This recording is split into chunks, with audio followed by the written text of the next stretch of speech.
Welcome to the Thrift Store Kitchen Review, where I test all the weird junk from the thrift store so you don't have to. Welcome to today's edition of the Thrift Store Kitchen Review. Do you, like me, love s'mores but think that camping is actually the worst place to make it? Just think about it. You're in the woods, there's limited hygiene facilities or ways to clean yourself up, and you're making something that involves crumbs, sticky, sweet foods, and there's insects everywhere. Well, guess what? In this bag, I have the solution for that. It's the Nostalgia brand Electric Smores Maker, which I picked up at the Rehome Superstore in Marietta, Georgia for only $6. So let's get to unbagging our Electric S'mores Maker. First, we do have a manual today.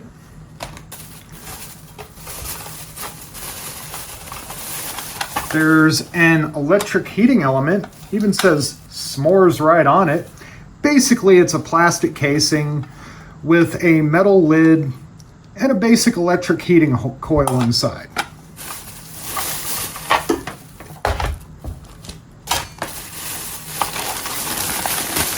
Then we have another bag.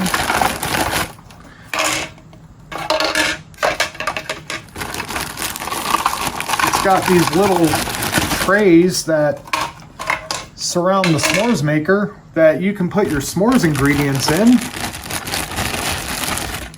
And then we have these two little metal marshmallow skewers.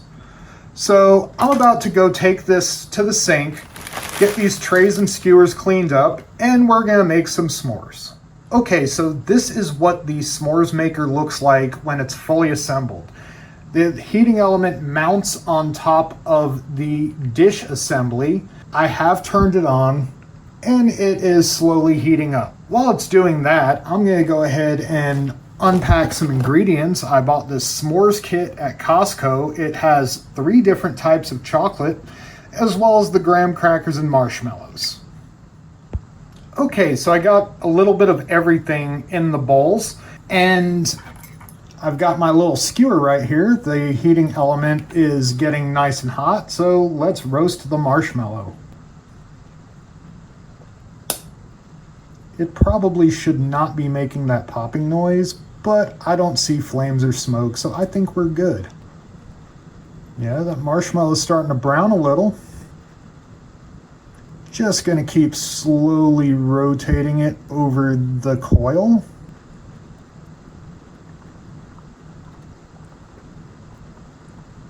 Yeah, now it's starting to brown nicely on the outside. It's a very small area that the coil covers. So you can see it's getting brown on the top of the marshmallow, but the bottom's really not cooking. All right, now that marshmallow is starting to get cooked on the inside because I can feel it starting to move off the skewer. Let me push that on just a little more. All right, and I think that's done because that's about to fall off. So let me get this on the marshmallow, or on the graham cracker.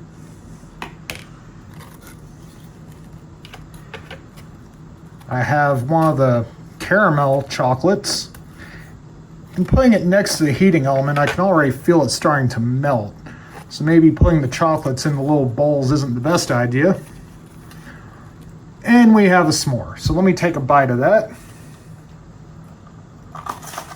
I mean, it's not bad. It's a s'more. And I made it at home. No fires, none of that needed. So it does what it's supposed to do. The only thing is it's small, and it takes a while to cook the marshmallow because it is so small, but it works. It's a good substitute for cooking outdoors. So before we're done with this, we just have one more test, and then we'll be done with the s'mores maker.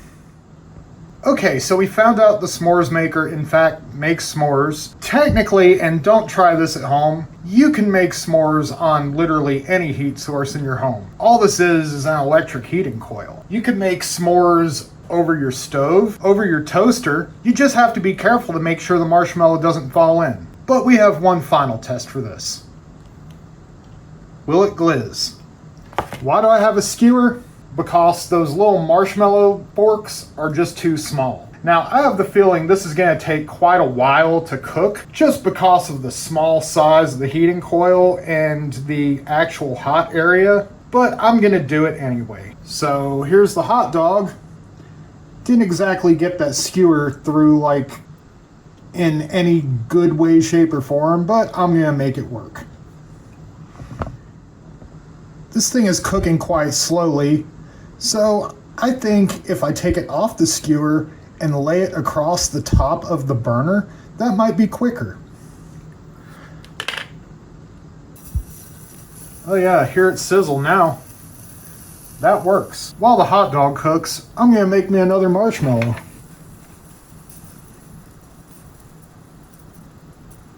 Multitasking here. How's that hot dog looking? Yeah, that little spark wasn't what I wanted to see.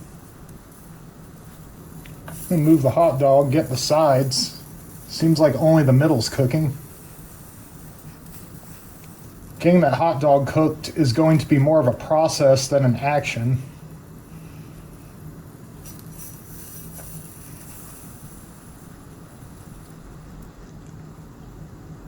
Get that back up on the main fork. How's our hot dog looking?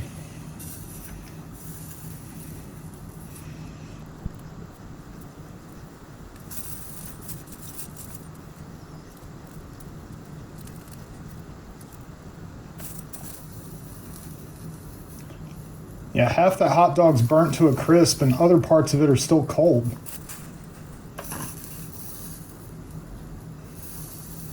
Did I mention do not try this at home?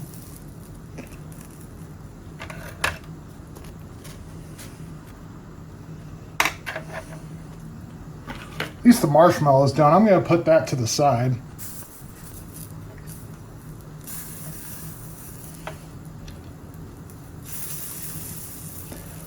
At least I can use this to hold the hot dog in place to get the uncooked parts. Again, do not try this at home.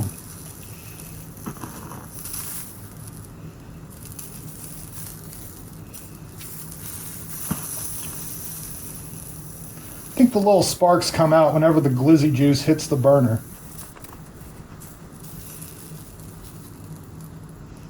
All right, let me get that one last spot. Okay, I'd say the hot dog's done. Let me turn this off. And well, you might have noticed I don't have a bun. Well, there's a reason. We're gonna have us a s'mores dog tonight. Busted one of the Reese's cups out of that kit.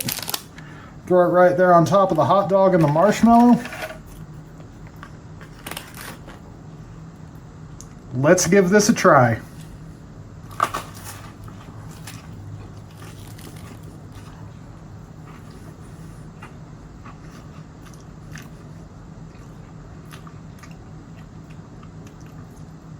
Honestly, it's not bad.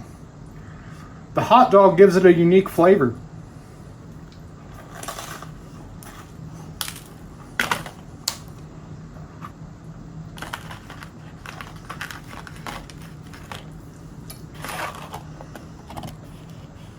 Yeah, it's different, I'll give it that.